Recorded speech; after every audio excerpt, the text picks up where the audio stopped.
अस्सलाम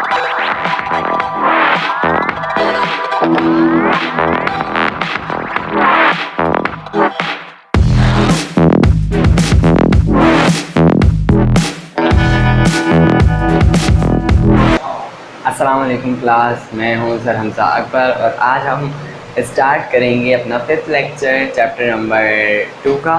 ठीक है, अच्छा 3rd क्लास। आज का जो लेक्चर है वो एक टॉपिक से तो रिलेट करता है, पर वो छोटा सा टॉपिक है, ठीक है। उसके अलावा हम सारा जो अपना पुराना लेक्चर है उसको भी रिपीट करेंगे। किस तरह रिपीट करेंगे बच्चों, स्टार्ट करते हैं। सबसे पहले हमने क्या पढ़ा था इस चैप्टर में? सबसे पहले हमने पढ़ा था इस चैप्टर में ऑर्गन क्या होते हैं। ठीक है, हमारी बॉडी के जो मुख्तलिफ हिस्से हैं वो ऑर्गन कहलाते हैं।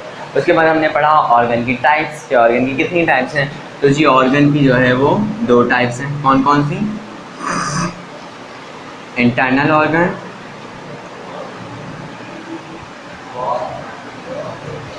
ऐसी है, और एक्सटर्नल ऑर्गन। ठीक है, ये 2 टाइप्स हैं ऑर्गन की। बात करें अगर हम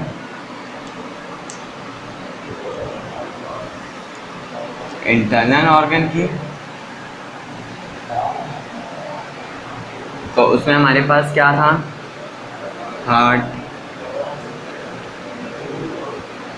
लंग्स, स्टमक,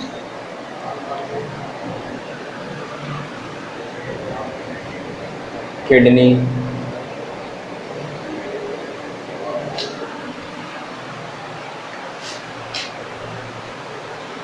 बोन्स,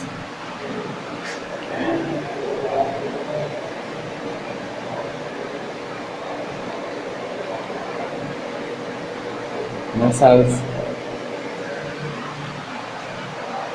ठीक है क्लास, क्लियर हो गई बात? और एक और था, आई थिंक एक और कौन सा था? ब्रेन।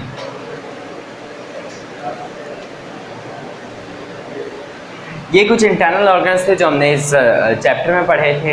इंटरनल ऑर्गन्स क्या होते हैं? वो ऑर्गन्स जो हमें नज़र नहीं आते, जो कि हमारी बॉडी के अंदर मौजूद होते हैं। जबकि एक्सटर्नल ऑर्गन्स क्या हैं? जो हमें ज़ाहिरी तौर पर नज़र आ रहे होते हैं, जैसे कि आँख, नाक, मुंह, कान, हेयर, बाल, और हाथ, पैर, बाजू और मुख्तलिफ आज़ा जो हमें ज़ाहिरी तौर पर नज़र आ रहे होते हैं वो क्या कहलाते हैं? External organ. और वो आज़ा जो हमें ज़ाहिरी तौर पर नज़र नहीं आ रहे होते बल्कि बॉडी के अंदर मौजूद होते हैं वो कहलाते हैं इंटरनल ऑर्गन। ठीक है, एक्सटर्नल ऑर्गन, इंटरनल ऑर्गन की आपने लिस्ट बनानी है इस चैप्टर में। ठीक है, ये छोटे छोटे से होमवर्क हैं, इनको नोट करते जाएँ। इधर मैं लिख देता हूँ साथ के साथ, याद रखना है। सही है, कोई सेपरेट होमवर्क या सेपरेट आपको आज क्लास वर्क नहीं मिल रहा, बल्कि आपको मैं साथ साथ दोनों चीज़ें लेके चल रहा हूँ। ये रिपीटेटिव लेक्चर बना रहा हूँ मैं, सही है। इसमें आपको पूरा चैप्टर एक बार रिवाइंड करवा देना। अच्छा, तो एच डॉट आपको, एच डब्ल्यू आपका जो है वो एक होगा लिस्ट 10 इंटरनल ऑर्गन और 10 एक्सटर्नल ऑर्गन की। ठीक है क्लास। अच्छा, इंटरनल ऑर्गन, एक्सटर्नल ऑर्गन की जब हमने बात की, हमने हार्ट पढ़ा, किडनी पढ़ी, लंग्स पढ़े, बोन्स पढ़े, स्टमक पढ़ा, मसल्स पढ़ा, ब्रेन पढ़ा। ठीक है, आज इन्हीं में से एक आज़ा से ताल्लुक़ जोड़ते हुए हम एक एक्टिविटी करने जा रहे हैं। ठीक है, पेज नंबर 10 पर एक एक्टिविटी मौजूद है। ठीक है, अपनी सांस की रफ्तार मालूम कीजिए। एक्टिविटी का जो मेन हेडिंग है वो क्या है? अपनी सांस की रफ्तार मालूम करनी है। रफ्तार कैसे मालूम कर सकते हैं? हम सांस ले रहे होते हैं पूरे दिन में, कितनी दफ़ा सांस ले रहे होते हैं हमें नहीं पता होता, लेकिन हम उसको काउंट कर सकते हैं। ठीक है, तो सांस बार बार जा रही है अंदर, बार बार बाहर आ रही है, बार बार अंदर जा रही है, बार बार बाहर आ रही है।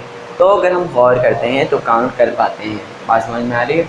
और ये हमारी सेहत के लिए भी अच्छा होता है सांस को काउंट करना। आपको पता है जो योगा कर रहे होते हैं लोग, आपने योगा का नाम सुना होगा, मेडिटेशन का नाम सुना होगा, इन सब में क्या होते हैं? इन सब में वो एक सुकून की सांस भरकर अपनी सांस पर गौर कर रहे होते हैं। किस तरह सांस जा रही है, किस तरह सांस आ रही है, अब कौन सी दूसरी सांस है, तीसरी, इस तरह। तो इससे क्या होता है? दिमाग को जो है एक सुकून सा मिलता है, दिमाग का ध्यान जो है वो दुनिया की जितनी भी चहल पहले उससे हटता है। ठीक है, बात समझ में आ रही है।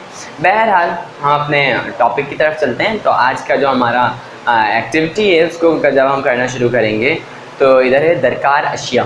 क्या चाहिए दरकार अशिया में, यानी कि आपको कुछ चीज़ों की ज़रूरत है। कुछ चीज़ों में सिर्फ एक चीज़ चाहिए आपको, सिर्फ और सिर्फ घड़ी चाहिए। वो दो मुख्तलिफ़ हालतों में अपनी सांस की रफ्तार मालूम करनी है। आपने कितनी हालतों में अपनी सांस की रफ्तार मालूम करनी है? दो मुख्तलिफ़ हालतों में, यानी कि ये आपको दो हालतें बताएंगे, उसमें आपने अपनी सांस की रफ्तार मालूम करनी है। दो मुख्तलिफ़ हालतें कौन सी हैं? एक आराम की हालत और एक दौड़ने के बाद की हालत। दोनों डिफरेंट हालत हैं। आराम की हालत में हम थोड़े से सुकून होते हैं, पुरसकून होता है हम भी, हमारी बॉडी भी। जबकि दौड़ने के बाद की जो हमारी हालत होती है तो हमारे पूरा जो बॉडी स्ट्रक्चर है वो बेसुकूनी की हालत में होता है और मूवमेंट में होता है। ठीक है, कुर्सी पर बैठे और अपनी सांस की रफ्तार 15 सेकंड में गिने। वर्कबुक में दिए गए सफ़े पर रीडिंग नोट कीजिए। वर्कबुक आपकी तरफ आप जब ध्यान दोगे तो आपको दो इधर बॉक्सेस नज़र आएंगे। ठीक है, इन बॉक्सेस में इधर दिया हुआ है आराम की हालत में, दौड़ने की हालत में, दौड़ने के बाद। ठीक है, ये दो आपके जो है वो हालतें हैं। अब उसके बाद टाइम जो है वो टाइम भी दो दिया हुआ है, टाइम वाली जगह खाली है। ठीक है, टाइम आपका कितना है? 15 सेकंड है। आपने रफ्तार इधर लिखनी है कि आराम की हालत में आपकी सांस की रफ्तार कितनी थी और दौड़ने के बाद आपकी सांस की रफ्तार कितनी थी। ठीक है, तो इधर आपको बॉक्स इस तरह का कुछ नज़र आ रहा होगा।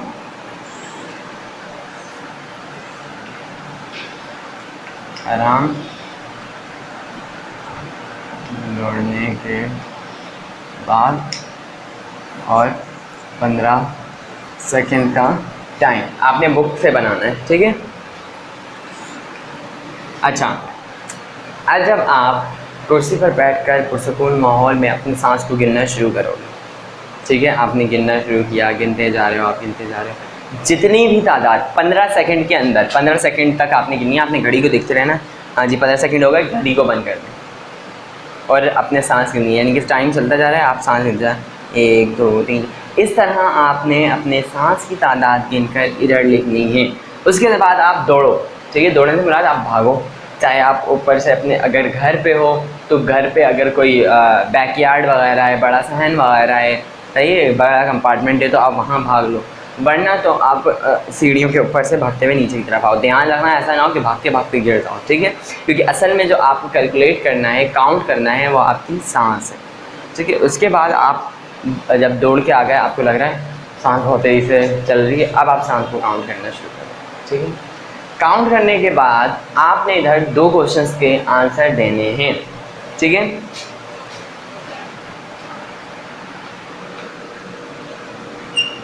इसकी रफ्तार ज़्यादा है। पहला क्वेश्चन, किसकी रफ्तार ज़्यादा है?